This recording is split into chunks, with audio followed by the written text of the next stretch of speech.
What's going on, everybody? Nick Whalen, Alex Barutha here with you. It's the Monday edition of the RotoWire Fantasy Basketball Podcast. A lot to discuss from the weekend. We have the end of group play in the Emirates NBA Cup coming up tomorrow.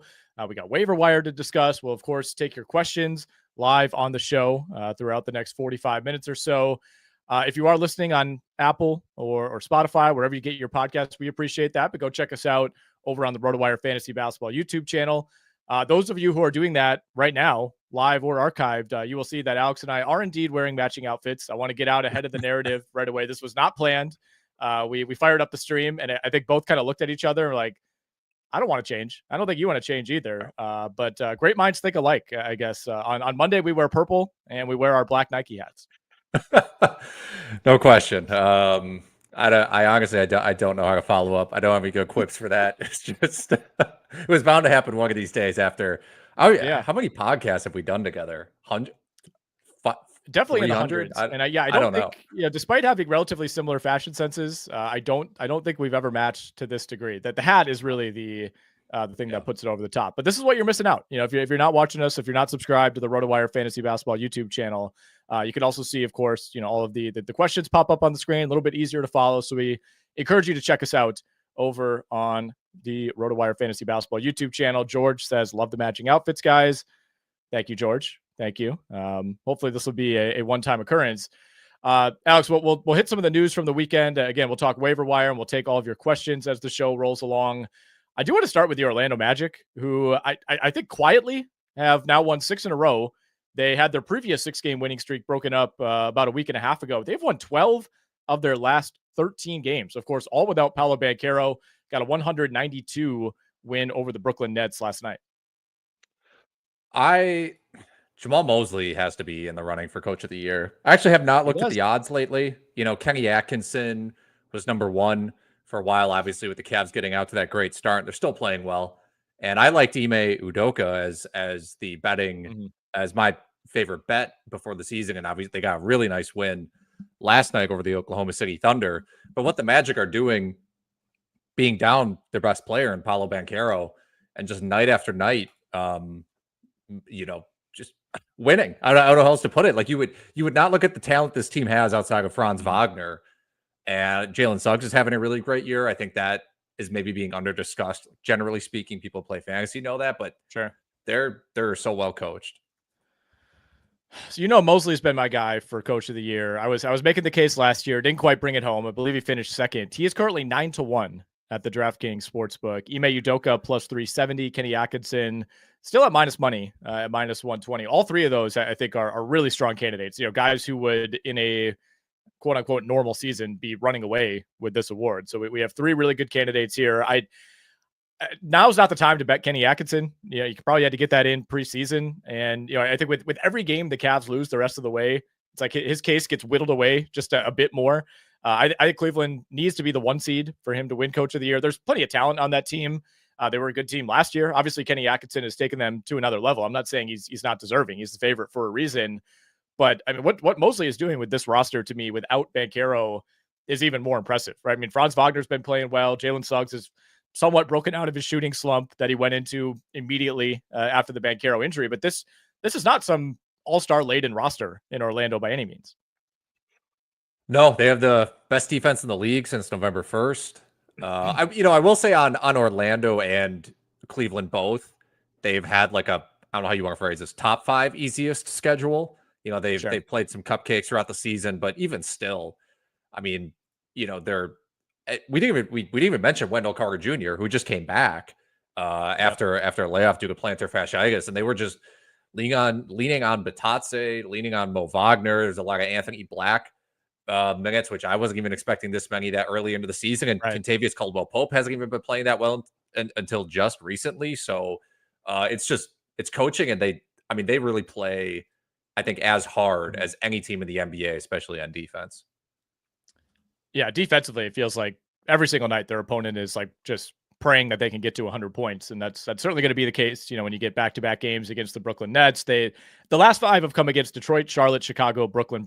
So you're right about the schedule, but they made it through a pretty tough Western Conference stretch, did catch a break, catching the Suns without Kevin Durant and Bradley Beal. But nevertheless, I mean, I don't care who's out there for the opponent. You win 12 out of 13 in this current version of the NBA with so much talent around the league. It's going to be impressive.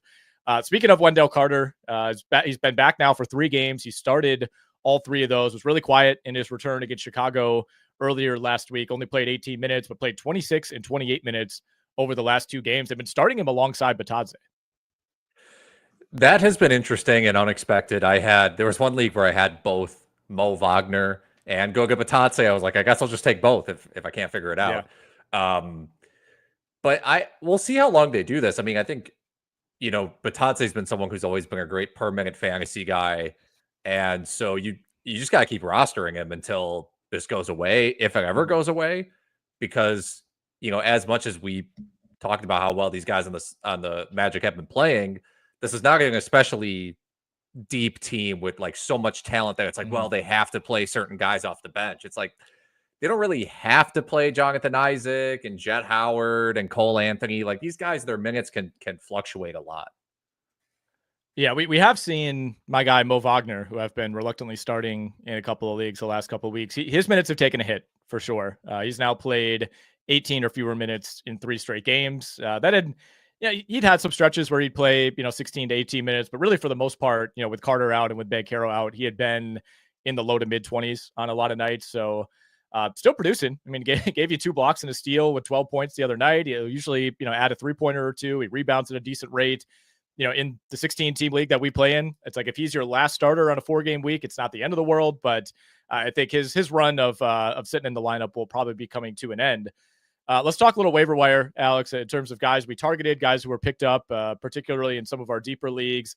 But I do want to start with a trade that just went through in the very competitive 16-team RotoWire Stake League. So this is an 8-cat league. Roto Shaedon Sharpe traded straight up for Dyson Daniels. Yeah, when I saw that come through, I checked the standings because I was wondering, well, is this like my initial thoughts, like this is just steals for points, a steals for points trade. And to some extent it was. I think initially I was like, okay, I think, the Daniels side wins. At the same time, like Dyson Daniels is a pretty weak offensive player. And if you just don't need the steals, which James, the guy who traded away Dyson Daniels, has 224 steals leading our league, and the next guy is 196.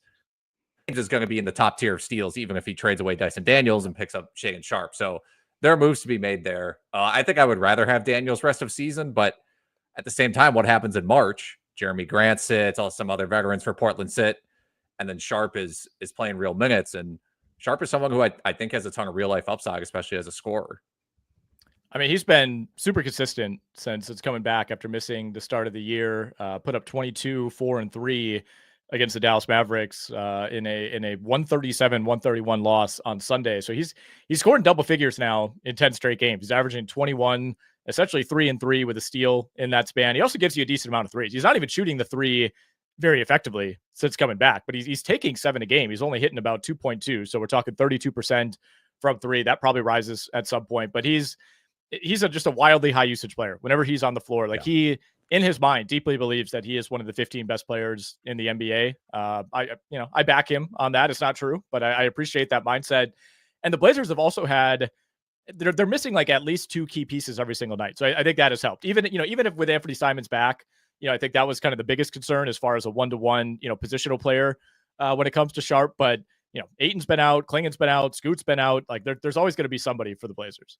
And I mean, Sharpe's kind of a 3-position player, right? He's 6'5", but he's a scorer. So it's like you could play him at the point guard, you could play him at small forward and even normal lineups, but especially small lineups. And you're right. Portland is just, they're never healthy.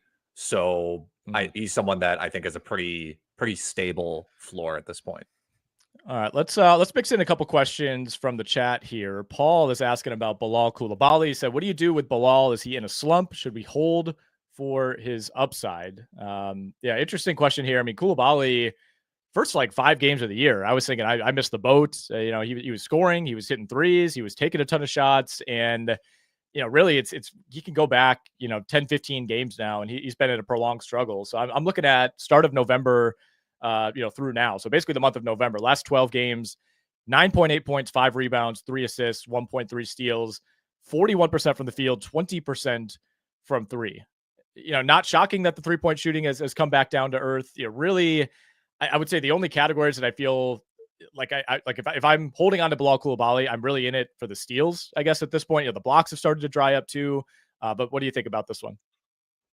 I think you said it. Like, you're holding him for the steals if you're holding him for anything. So if for some reason you were hanging on to him because you're like, oh, this guy's scoring pretty well, it's not really worth it then. Yeah. And I was trying to dig in to see, like, is this like slump to extreme? How hot was he before? I think we should probably note that, like, he shot 35% from three last year, but coming into the draft, it was like, this guy can't shoot. And he was shooting wide open threes all the time. Yeah. So I don't really expect his 3-point percentage to bounce back in a massive way. He also only increased his free throw percentage by 5%.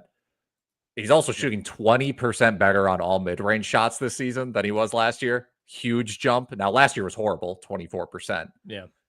I think, to answer your question, if you need steals, hang on to him. But if you don't need his steals, he's droppable. The thing is, at the same time, it's hard to drop a guy who's consistently seeing 38, 40, 37, 36 minutes per game. Like, he's out there for the entire game. All right, we got a good question here from Prince Fountain. This is a Barutha question. Do I drop Ben Simmons and or Caleb Martin for Jalen Wilson and Micic? I know you went out and grabbed Micic in at least one league this weekend. I did grab Micic in our 20-team league. I can't believe there wasn't more of a bidding war for him, honestly. Yeah. Caleb Martin, back injuries are tough. He's got a back injuries, missed the past 2 games. I will say I think Micic is a must-add for all standard leagues. And I think Ben Simmons, worth rostering in a lot of standard leagues, but not a must roster. I don't know if Jalen Wilson has to be rostered. I really don't know what the Nets are going to do. That was a huge point of, like, the down Cam Thomas. What are they up to? I can't give you a straight answer about what they're up to yet. So the short answer that I made really too long is, you could drop any of these guys and just pick up Micic. Like, picking up Micic should be your number one priority. Yeah, the Nets are really up against it right now, injury wise. I mean, Cam Johnson is now dealing with an ankle injury. He's questionable for Monday night's game. Bogdanovic still out. Simmons, you just never know. Finney Smith, Zaire Williams, Noah Clowney, Cam Thomas. I think in terms of where the minutes will trickle down to, like, Jalen Wilson makes sense. He's also started the last 2 games and given you 16 total points, 5 rebounds, 1 assist, and 1 steal. And that's it. Like, even when the minutes have been there, he's had his spot starts this season. Like, he's a pretty low volume player. I think he's maybe a more interesting real life prospect than he is in fantasy. So I get it, in a deeper league, just from hey, this guy might play 30 to 35 minutes for a week or two. Sure. But I'm not really that intrigued by the player. And then Micic, I think you said it, should be rostered in just about every, 12, 14 team league. I mean, maybe not starting him in a 12 teamer, but with LaMelo Ball out, I mean, he's going to play minutes. Even going back to last year when he had his moment in the sun with LaMelo missing all that time, he played 20 games last year in which he saw at least 25 minutes, gave you 13 points, 7 assists, 1 steal, pretty decent percentage from the field, shot 47%. He's not a crazy high volume 3-point shooter, but he'll give you 1 or 2 threes per game. In a 4-game week, in a weekly league, I would be totally comfortable throwing him out there as long as LaMelo's out. Yeah, LaMelo and Trey Mann both out for a couple weeks. So you second with Micic, high assist upside is the primary thing. Nerdy Nerd says, are we stashing Bub Carrington or do we wait till news about Brogdon? I don't know if that's just presuming that Brogdon could be traded at some point. I think that would make sense. Brogdon is kind of taken over the Carrington spot. He's coming off a big game against Milwaukee on Saturday, a game I was supposed to go to, but had to go to a wedding instead where they had 0 TVs and had to stream the game on my phone. Was not proud of that, but you got to do what you got to do. I think Bub Carrington right now is probably a drop. I think there will be a time this year where you wish you didn't drop him. It kind of depends on your standing. I'm so reluctant to let him go in our 16-team league, Alex. Like, I absolutely should. He's not startable. But again, I think Brogdon gets traded or shut down or injured at some point, and then we're going to be back to Carrington seeing 30 to 34 minutes a lot of nights. But for the time being, like, if you need to make up ground, it's like you're just not going to be comfortable starting him unless any of those things happen to Brogdon. pretty much a definition of a luxury stash. Like if you're in first in your league, who cares? But yeah, if you need production now, I mean, Brogdon's just seeing increased minutes, increased role. I think Bub is droppable. Speaking of Micic, by the way, Paul asked, do I drop Gradey Dick for Micic? Dick is questionable for the Raptors next game. That is true. They play the Pacers on Tuesday. He's missed 4 games in a row. RJ Barrett's been cooking. At some point, Emmanuel quickly will be back for this team. At what point will that be? I don't know. Probably at least another couple of weeks. But in the short term, because there is kind of there's a clock here on Micic, right? Like once LaMelo's back, then we kind of go back to ignoring him. But if you're looking at this, from a kind of both a short and long-term perspective, because I think Gradey Dick, has a little more legs than Micic does. But would you make that move? Probably, just because to me, I mean, Gradey Dick he's all points and threes, and even as hot as he's been to start the year, he's still ranked 116th in 8cat, 27 fantasy points per game. That's like borderline for a standard 12-teamer. Yeah. So yeah, I think I would rather have Micic because, again, someone who is going to step in and be the lead guard of Charlotte and give you upside for maybe even like 8 assists per game if he plays 36 minutes. And Ball and Man could miss more than 2 weeks. Like they could be out 3 weeks, 4 weeks. Who knows? Like that 2 weeks is essentially the minimum. Good question, but one that I wish we didn't have to discuss here. 9-cat 12-team league. Would you rather roster Kyle Kuzma or Jerami Grant? Oh, this is brutal. So like gut reaction, I would say Kuzma, but he's been so uninvolved as a passer this year. Like that's been the thing for Kuzma that's sort of made me a little bit more of a fan of his in fantasy than maybe the general consensus, is because he has a pretty well-rounded stat line. I hate to say it, but Jerami Grant's averaging more assists per game this season, which doesn't seem like a thing. Wild. Do you have an answer to this? I wish the answer was just no. But I will say on a per game basis, like Jerami Grant is like 100 spots ahead of Kuzma.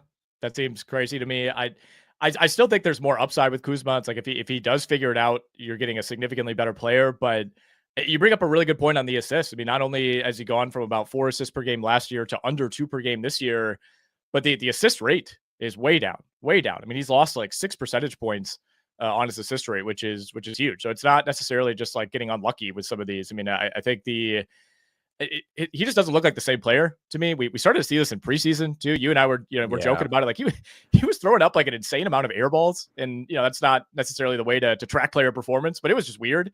Like the shot selection's been poor, the efficiency's been horrible. He's under 28% from 3. I don't love either of these guys, but those are, especially in a deeper league, if you're scanning the waiver wire, those are the 2 type of names that are going to stand out just because of the players that they've been in the past. I think I have to lean Grant, even though you may get 0 games out of him in March and April. Same could go for Kuzma too. I mean, really. Yeah. Should I drop Wiggins for Malcolm Brogdon? Wiggins has been pretty good. We were saying at the beginning of the year, someone needs to step up for this Warriors team scoring, or they're not going to be able to score 100 points a game. And Wiggins has mostly been that guy. It was a little shaky for the first week or 2 of the season, but I mean, past 8 games, 21 points on 48% shooting. He's shooting maybe a little bit over his head from 3, but yeah, I like it. I think Wiggins will probably be more stable because you don't know about Brogdon resting at any point. Or just getting hurt in general because he's injury prone. So, and Brogdon's his passing hasn't been crazy this year. I think I would actually rather keep Wiggins, to be honest with you. It feels safer. Thinking of getting Vassell for Aaron Gordon, says Matt here. I think I would prefer the Vassell side of things here. Obviously, Aaron Gordon still banged up, was playing well, before the injury. I think they are going to ask more of him this season. Devin Vassell has played in 6 games so far. He came back, played in 4, missed 5. Now he's been back for the last 2. They're still monitoring his minutes. He hasn't even played more than 25 minutes in any game so far this season, and yet the numbers have looked good. The 3-point shooting's been there. The volume's been there. This is probably a little bit more difficult of a choice this year than it would have been for me last year, but I would lean Vassell here. Yes, I think Gordon is going to have a really good year, and maybe the best year since he got to Denver. I also think that Vassell's realistic floor is probably as high as Gordon's realistic ceiling. So I would just take the short term hit right now and get Vassell and maybe deal with another few weeks of just sometimes he rests, he's not playing 35 minutes, anything like that. Because Vassell has looked really good in the minutes he's played, and the Spurs team is a lot of fun. They're getting him the basketball, they're letting him do his thing. So I would take Vassell. All right, we're going to talk about what the first round might look like if we were to redraft today on the other side. But first, we have a message from our good friends over at DraftKings Pick 6. Here at RotoWire, we're proud to be partnered up with DraftKings Pick 6 this NBA season. Think your team will score more than 100 points tonight? How about your favorite point guard making more than 4 3-pointers? Check out DraftKings Pick 6, the newest way to play fantasy basketball and win cash with DraftKings. Here's how it works. All you got to do is pick 2 to 6 players of the same sport and choose if they'll have more or less of a given stat. So for hoops, we're talking points, assists, rebounds, etc. Lock in those picks, compete against opponents for your shot at huge cash prizes. Go download the new DraftKings Pick 6 app right now and use our code ROTOPICK, ROTOPICK. That's code ROTOPICK for new Pick 6 customers. Play $5, get $50 in Pick 6 credits guaranteed. Gambling problem? Call 1-800-GAMBLER. Help is available for problem gambling. Call 888-789-7777 or visit ccpg.org in Connecticut. Must be 18 plus. Age and eligibility restrictions vary by jurisdiction. Pick 6 not available everywhere, including New York and Ontario. Void where prohibited. One per new customer. Bonus awarded as non-withdrawable Pick 6 credits that expire in 30 days. Limited time offer. See terms at pick6.draftkings.com/promos. All right, Alex, we got enough of a sample here where, I think we can kind of comfortably take a look back, more than a month of production here, and, give ourselves a do-over per se on round one in the fantasy basketball world. I will say there weren't a ton of landmines here, right? It's not like fantasy football where a month in you would be like, yeah, I probably shouldn't have taken Christian McCaffrey 1-1. That was a bad decision. For the most part, I think a lot of these early first round picks have worked out pretty well. I'm looking at our composite ADP page over on rotowire.com right now. And in order, pulling from ESPN, CBS, Yahoo, Underdog, and Fantrax, the first round went Nikola Jokic, Wembanyama, Doncic, SGA, Giannis, Tatum, Anthony Davis, Anthony Edwards, Domantas Sabonis, Tyrese Halliburton, and Trey Young. Anything you want to start with there as far as, whether it's reordering some of those guys at the top or anybody that you would obviously kick out of that group? I think, you should probably mention Tyrese Halliburton. Yeah, I think so. Who just has not been playing especially well this year. The home road split issues continue with his shooting percentage. He is shooting 48% from the field at home and 32% from the field on the road, which is about as big of a split as you could realistically imagine. Some people are saying it's a back issue. There was the hamstring thing last year. I really wish there was a definitive answer. He kind of downplayed it when he was asked. Mm-hmm. But if you were redrafting and you knew that this was going to be an issue, even just for the first, let's say 2 months of the season, this could completely clear up in January and it's fine. I just don't think there's a chance he'll end up as a first round player in that case. So he wouldn't go in the first if we were redrafting. No, I think you're right. Everybody else I think you'll live with. Trey Young right now in 8 category leagues ranks just outside of round 1 territory. Damian Lillard, LaMelo Ball have been slightly better on a per game basis. Kevin Durant, Jalen Johnson both rank ahead of him, but we're splitting hairs as far as that goes. Jalen Williams has been a first round value. I still don't know if I would be would you, again, doing it over right now, if you could, would you take Jalen Williams, over Trey Young rest of season? Would you take him over LaMelo Ball rest of season, Anthony Edwards, guys like that? I don't think so. Cause I really like Jalen Williams. I thought he was going to win most improved player. I was picking him in the 3rd round, but also Chet's going to come back and then just going to be Chet and Hartenstein's going to be there and all this stuff. So yeah, but I think he would probably be a firm 2nd rounder if we redid. So Karl Anthony Towns is the number 7 fantasy player per game in 8 category leagues so far this season. he's another one where it's like, if I redid it over, it's like, would I bet on Karl Anthony Towns continuing to be a top 10 guy the rest of the year? I don't know. Obviously, he's shown that upside in the past, but somebody who was going, on average toward the end of round 2, oftentimes in round 3 in some formats as well. I think he's somebody that you would have to consider. In terms of other guys who rank near the top right now, for the most part, again, most of these names are guys who are at least like in the top 15, top 20. James Harden, though, stands out. Your number 5 player in 8 category leagues so far. And I know you and I were both high on Harden. We were willing to jump ADP for him. The good news was you didn't necessarily have to take him in the first round in most leagues. I mean, his composite ADP came in at about 23. And I mean, you would see him oftentimes sneak into the 3rd round in some drafts. I think this is roughly where he'll stay the rest of the year, because I think like his field goal percentage has been pretty bad, actually. 39% from the field, which is the worst of his career. Yeah. At the same time, he's at 1.7 steals per game, which I don't expect to hold. So I think that ends up balancing out, and he probably stays a top 5, definitely top 10 fantasy player. At some point, you do worry about the injuries and playing 34, 35 minutes a game every night, but I'm not going to bank on Kawhi coming back and playing a ton of time and screwing up Harden's season. Let's put it that way. Yeah, the shooting numbers are worse than I thought. I mean, to still be the number 5 player, valuing field goal percentage and be, shooting 38% on like almost 17 attempts per game, I think just says a lot, and certainly the steals are there, but he's also been a guy, he's got multiple 1.7 plus steal seasons to his name, during his peak years in Houston. So it's not like that's completely out of character for him. He's been in that 1.2, 1.3 range for the most part over the last several years. And, the big thing in a category league too is the free throw shooting. I mean, he's at 89.5% on 7.5 attempts per game. That's his highest number in 3 years. Yeah, the free throw shooting really helps because he's having a hard time finishing at the rim this year, but he's 35 and he was even in his prime, he was scraping some of those dunks barely over the rim. So to be expected at this point. I want to go back to the waiver wire discussion that we were having earlier, by the way, just kind of hitting some names who were picked up and dropped in some of our leagues. Brandon Podziemski was picked up for $14 in the RotoWire Stake League. Again, 16-team league, so there is certainly some desperation element there, but kind of a one man's trash is another man's treasure situation. I threw it a keep him honest bid. I was way too low. Me too. I was like $2 or $3 on Podziemski. I'm like, yeah, I'll take him if he's just there for free. But Shannon came in with a hammer and got him for 14. So I know you've been watching the Podziemski Kuminga Warriors at large situation very closely.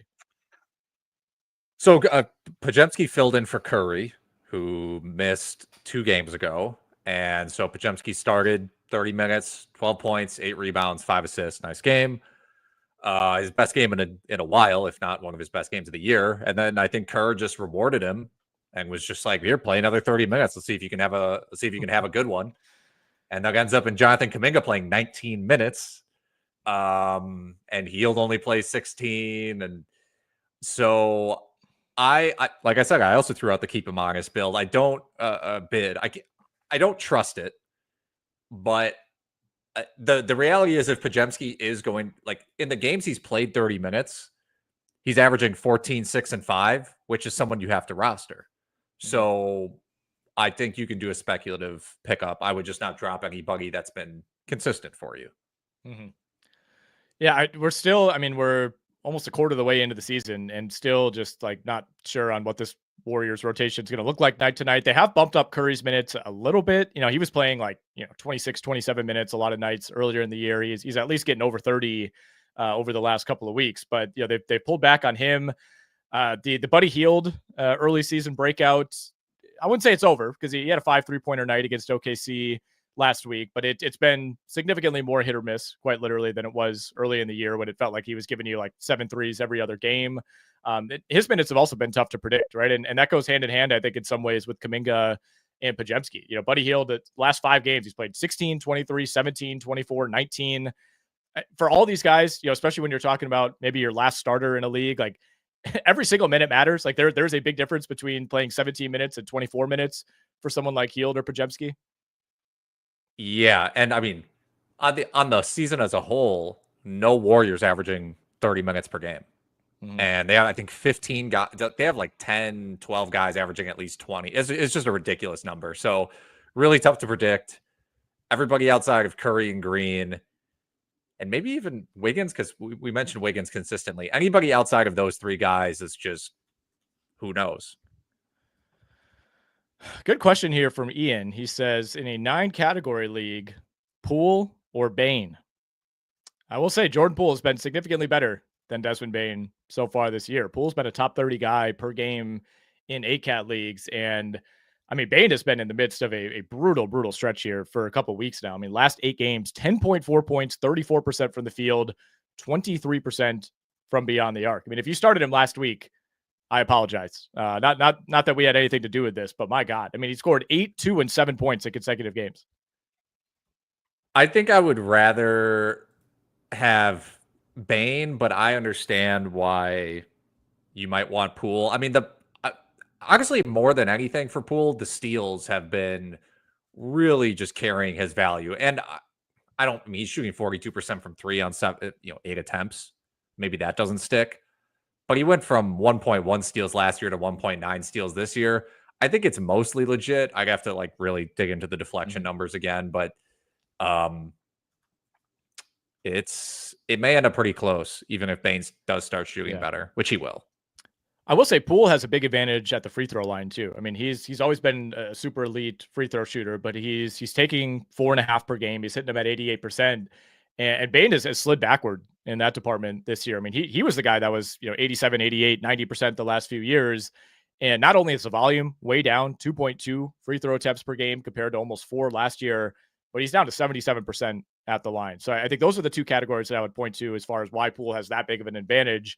And the steals are down for Desmond Bane as well. And he has been kind of a difficult player to evaluate because either Jaren Jackson or Marcus Smart or Ja Morant or all 3 have missed so much time over the last couple of years. And I think did that kind of artificially inflate Bane's value just by the fact that he had to be the number 1 guy for this team for so long?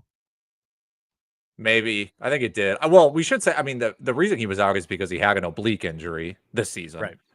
That's probably something that's going to be tough to come back from. I've never had I don't even know he strained it. Yeah. But the shooting, everything you do, it's like why Paolo Banchero, he tore his oblique and he's out. They basically, he's going to be out for 2 months because you just can't do anything. So I might change my answer on this. I think Poole, now that I think about it, maybe this is a situation where you want Poole more. Yeah, I mean, I don't really worry about a shutdown for Poole. I think he's just out there for better or for worse. I think the bigger thing would be a trade at some point. Is there a team that would look to add him? I know there are people throwing out Lakers trades for Jordan Poole. You can see it. It's certainly not a plus contract, but at the same time, it's like I don't really know what that does for Washington other than clearing money off the books. You're not clearing cap space to sign a marquee free agent or bring in 2 guys this summer. So I don't really know where their motivations lie. Got some commentary from Paul on Podziemski. He says, it is just so frustrating to watch Podziemski play because he just sucks, TBH. That's one way to look at it. I've always been intrigued by his game. Super unique player. He's definitely sucked more than he's not sucked this year. So that is a fair take. Good question here from Mal. He says, RJ Barrett, Jalen Suggs, or Kristaps Porzingis in a 9-cat head-to-head league rest of season. Porzingis, of course, getting back on the floor recently for the Boston Celtics. I mean, in a vacuum, Porzingis he's just the best fantasy player out of this 3. If we're talking ceiling, Porzingis is the best. But you do have to worry. I mean, I was surprised Porzingis played 30-something minutes the other night, didn't he? Played 32 minutes last night against Cleveland. They threw him out there. Barrett, I've been pretty impressed with Barrett. I think with Scotty Barnes coming back, and I don't really think Gradey Dick is going to cut too much into Barrett's usage, but it'll be a little bit of a factor. That's interesting. I don't know. I think it is. I don't have a great. This is so dependent on what you need because all of these guys give you completely different. There are not almost more 3 different, quality, somewhat high usage fantasy players out there. Right. Barrett's giving you points and a nice mix of rebounds and assists. We'll see if the assists keep up. And Suggs is the steals guy, and Porzingis is the big man. So, I'm gonna fence walk in that aspect. I think you broke it down well. I mean, what I would say with Barrett, and you're in a 9 category league, so turnovers matter, and he's averaging 3.4 turnovers per game. That's a significant minus. That's by far the most he's ever averaged in his career. But like you said, he's giving you 24, 6, and 6. He's also not giving you anything defensively. So yeah, I think Porzingis is probably the play here. I think once quickly comes back, that's what I want to see what Barrett's stat line looks like. I think that's going to like. I don't think Gradey Dick matters that much. I mean, Scotty Barnes is not. He's a high usage player, but he's not a I'm running everything type of guy. He's happy to be more of the setup man, and Barrett's been just fine since Scotty Barnes came back. So maybe I would sit on this for a couple more weeks, and once we have somewhat of a timeline for quickly, I think that's when I would kind of hit the gas on trying to find a Barrett trade, because he should be able to sell pretty high. I think somebody's going to look at the raw numbers and say, oh, 24, 6, and 6. Yeah, I want this guy. Yeah, good question here that George highlighted from earlier in the chat. I'll try to find the original as we scroll here. But he said basically, if you're trying to sell Chet Holmgren right now, if you're tumbling down the standings, and here's the original question from Christian. He says, trade ideas for Chet. My team is free falling in a 14-team category league. I need to trade away Chet for solid value. These are really difficult questions. It's kind of about finding the right situation. Are you trying to do a 1 for 2, a 1 for 3, a 1 for 1 straight up? People are going to be scared away by the injury, right? So you're not going to get back another top 15 guy here. How would you try to attack a situation like this? Yeah, I mean, I understand totally why you want to trade Chet, because I think they're going to be really, really careful with him too. But I am with you. I would try to do it just if you are free falling in the standings. Who could you get back? I'm trying to think if I'm a rival fantasy manager and I'm like, let's say maybe even in first, and I have some leeway, like what would I give up for him? Like Jared Allen. Yeah. Maybe like I don't think I would give up Jamal Murray for him, even though he hasn't been playing that well. I think Markkanen. If someone was like, look, I'll take Markkanen off your hands and give you Chet, even though he's going to be out for another month or two, I'd be like, yeah, let's do it. So I would say that category of player, like the 50 to 80. Mm-hmm. I think Vassell would be an interesting kind of my injured guy for your injured guy sort of a thing. Yeah. Yeah, I think that's right. I mean, first of all, I would go to the teams at the top first, especially in a 14-team league. There should be some interest there. Somebody who's doing well, who has, drafted really well and has, some extra guys who, they're willing to part with. And, with the idea that you get Chet back and all of a sudden you're really cooking starting in February or whenever that is. But yeah, you just got to be ready to take what will feel like a short-term loss, but you also got to keep in mind that you're picking up probably 20 plus games, while Chet Holmgren is out. So I don't know. I mean, if you could find somebody super stable, it's like Jalen Brown has played well, but has not been like lighting it up. It's like, could you get somebody like that who like never misses time? Like, I think what you don't want to do is trade for somebody else's risky player. And then you've like not only lowered your ceiling, but you've also got a guy who's going to get hurt. Like I would try to make sure to get some stability out of it. And maybe that's where you lean to a collection of lesser players. Could you even throw a bonus piece in and do like a 2 for 3 type of trade where you're getting multiple guys who are in that like 60 to 100 type of range who could keep you afloat in the short term? Yeah, I mean, I think realistically, if I'm the person looking to trade for Chet, I'm going to need a sweetener because I'm going to be essentially down a guy now. You're trading me a guy and now I'm down a guy. So I maybe depends on the IR situation, but you may have to be like, I'll give you Chet and then send him like another top 80 kind of player and just try to get one guy back who's maybe like the 60th ranked player or something like that. Alex, your thoughts on Yves Missi, another guy who went for pretty high dollars on the waiver wire in some of my leagues this weekend. I drafted Yves Missi and dropped him in multiple leagues. He's now back. He's got 2 double-doubles in his last 4. He started now 3 games in a row for New Orleans. It's going to be a little bit fickle. I think, he's had games where he looks like a really, really nice young prospect, give you multiple blocks. There's also nights where he'll go out and give you like 3 points and 4 rebounds. And you're just kind of wondering what he's been doing out there, but certainly trending up over the last week or so. I mean, actually I dropped him in a 12 teamer when he was on a stretch. Like there was a 12 game stretch basically at the start of November where he was averaging like 6 points, 7 boards, and half a block. And I'm like, okay, so he's not rebounding, he's not blocking shots. What am I doing here? So I dropped him. And now, like you said, he's been playing well. His shot blocking is back up, his rebounding is back up. Is he a long-term hold? If and when this team ever gets healthy, their initial goal was to start Trey Murphy or Herb Jones at center. So we'll see how they handle that when those guys are back. I don't think you like have to hold him. I think my preferred, like if he was on my roster and I'm like, do I drop this guy? I think I would actually prefer to try to trade him, if anything, and maybe shore up some other categories. But I won't be surprised if he's like a drop a month from now. Okay, we'll hit a few more questions in the chat and be on our way here. Kenny asks, does Marcus Smart and Goga Bitadze sustain their hot streaks? Also Pritchard. So we got 3 players here, Smart, Pritchard, and Bitadze. We talked about Bitadze at the top of the show. If you want to go back and listen to that. He's been starting alongside Wendell Carter. For now, it seems somewhat sustainable, but we'll see how long that lasts, if they can get away with starting 2 true big men. So we'll focus more on Smart and Pritchard here.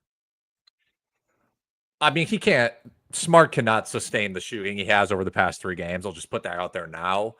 But if you're asking, can he like broadly maintain what he's done to start the season, I think the answer is yes. I mean, his per 36 numbers have him at 7.4 assists, and they have him at 2.4 steals, which is exactly what he averaged last year per 36, and exactly why they got him on this team was for defense. And I think the passing and the defense are the most encouraging things to me. I would 100% add Marcus Smart. There's been a weird almost hesitancy. I've been pretty surprised at how low his roster rate is, and I know he just kind of hasn't existed for the past 2 seasons. But you should just add him. And then for Pritchard, we've been talking about Pritchard all year. He's just going to play, like they're going to be in blowouts, and he's going to play in those blowout wins. And Drew Holiday has really taken a step back this season. I would just continue. I would continue to roster Pritchard if you have been. I think he's fine to pick up off the waiver wire if he's out there. I think what he's doing is, I would say, pretty sustainable. How do we feel about Bogdan Bogdanovic in Atlanta? Missed their last game on Saturday. Sounds like he is going to play tonight. It's been dealing with a hamstring issue. I'm pretty high on Bogdanovic. I think you have to be realistic as far as the real life player versus the fantasy player. I always think he's always been more dangerous in real life or in the Olympics, for example, than he has been in fantasy, because he doesn't really rebound. The assists have kind of come and gone. He really maxes out at like 3.5 assists per game. In the past, he's been a pretty decent source of steals. That's not been the case so far this year, but he's also not fully ramped up yet. He's only playing like, 25, 26 minutes. I think that will extend. Hasn't shot the ball super well yet, but I think if you're in the market for points and threes and, decent free throw percentage on what could be decent volume once he's fully ramped up, I'm interested. I think the emergence of Jalen Johnson as like a big time number 2 option definitely hurts Bogdanovic a little bit. I know DeAndre Hunter's had some crazy shooting games lately. That hasn't helped. But I do think at some point the Hawks are going to need him. So again, be realistic about what to expect. But I think for points and threes, they're going to be there. DeAndre Hunter's emergence has been intriguing. Him coming off the bench. I picked him up in one league after he had like the second good game, and it's been fire since. I think Bogdanovic is not as high as I was on him to begin the season. I'm not sure he's a must roster player in 12-team leagues, just because of what you laid out, where his path was like, he's definitely the third option and he's definitely playing 32 minutes a game. And now, Daniels is handling the ball a little bit, and Risa Shea, it's up and down, and Hunter. It's just, I don't think you have to roster him. Okay, we'll hit a couple more before we conclude the stream for today. George asks, Bane or Trey Murphy for the rest of the season? 12-team, 9-cat head-to-head league. First of all, I think you should be able to roster both of these guys, right? Unless it's a 12-team league. So I wouldn't, unless your team is really stacked, I wouldn't feel like I need to drop one of these two. Certainly you could look to trade one of them. We just talked about the struggles for Desmond Bane. On the year, he's outside the top 120 in per game value. Trey Murphy ranks about the same. Obviously, he's only played 8 games and it's kind of been up and down in those. But this is closer than I would have thought it would be coming into the year. That's for sure. Yeah, it's encouraging that Murphy, the rank is low, like it's like 130th and 8 cap, but the fact that he's 130th while shooting 39% from the field, that's pretty good.